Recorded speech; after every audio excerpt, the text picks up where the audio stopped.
I know there's a lot going on in the news today about bullying and suicides, and I want to read to you a chapter that, let me see if I can get to it first. 272.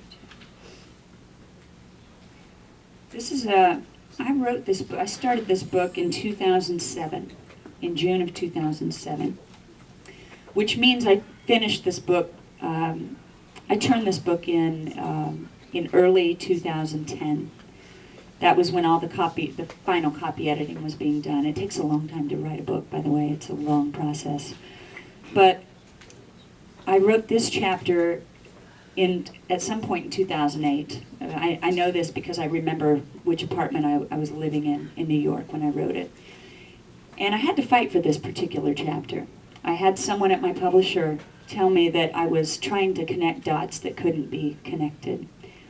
And I was told that I was being a little bit too dramatic, and I was stretching it. And I'm really glad that I fought for this chapter, and perhaps you'll see why. The title of the chapter is a question, and the question is, hate crimes are down? Looking back at my school days in Kansas, I can't help but wonder how much worse I would have been treated had my tormentors known that I was a lesbian.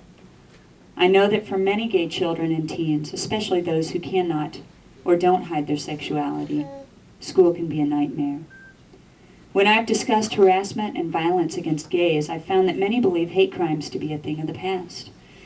And when I hear that, I think of Matthew Shepard, who was tortured and murdered in 1998 by two young men who hated and feared him simply because of his sexuality.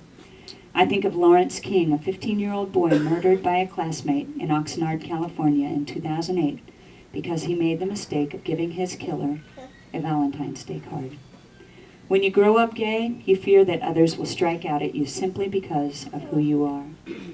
The intent behind bullying and more horrifying acts of violence against gays is the same: to make sure that the victims know they need to lay low, keep silent, and above all, realize that they'll never be accepted because they are defective and they have no place in society.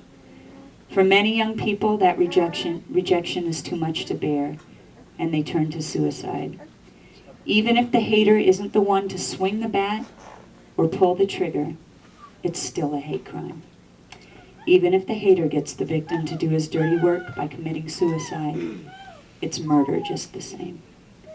When a gay child commits suicide because society cannot bear his existence, I believe it is a hate crime. When a gay teenager slips into depression or drug addiction because she's been conditioned to hate herself, who is to blame? She grows tired of trying to numb herself with drugs and alcohol, and she knows she's never going to be able to change the fact that she's gay. She takes her own life. Then when people hear about her death, will they say, "Ah, she was a mess. She was strung out on drugs. She was a real screw-up." We may not hear about it as the top story on the 6 o'clock news, that another hate crime against a homosexual has taken place, but it does and it has. I don't like bullies. I never have. It hurts me when I'm picked on, and when I see others picked on, it stirs a lot of emotion in me. It's not funny or clever to pick on someone. It's mean, and it's wrong.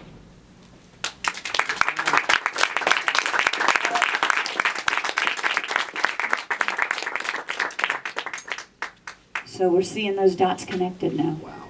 And sadly, if there is an upside to all of the tragedy that we've been seeing lately, and if, dare I say, there's an upside to such a horrible situation unfolding, it is that we now have everyone's attention, and people are talking. Not just people like us, and not just people who have lost somebody, but middle America who thinks they don't know anybody gay. So anyway, let's talk. Does anyone have any questions?